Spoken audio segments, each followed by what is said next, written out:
انسان بہت ساری چیزوں کا مالک ہے، تو کس مال کے اوپر، کس ملکیت کے اوپر، کن کن چیزوں کے اوپر اسے زکوٰۃ دینا ہوگی؟ اصول سمجھ لیں، 4 چیزیں ہیں اصولی طور پر، باقی خود بخود سمجھ آ جائیں گی۔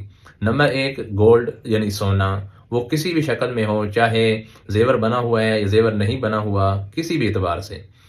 دوسری چیز سلور یعنی چاندی، وہ بھی اسی طرح، چاہے زیور میں ہے، بغیر زیور میں ہے، پہنتے ہیں نہیں پہنتے ہیں۔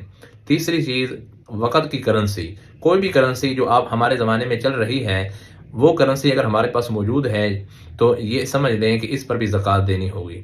اسی طرح چوتھی چیز ہوتی ہے مال تجارت، یعنی کوئی بھی چیز جس کو بیچنے کی نیت سے اپنے پاس رکھا ہوا ہے، وہ پراپرٹی ہو سکتی ہے، وہ جانور ہو سکتے ہیں، وہ اجناس ہو سکتی ہیں، کچھ بھی ہو سکتا ہے۔ جو چیز بیچنے کی نیت سے اپنے پاس رکھی ہوئی ہے اسے مال تجارت کہتے ہیں۔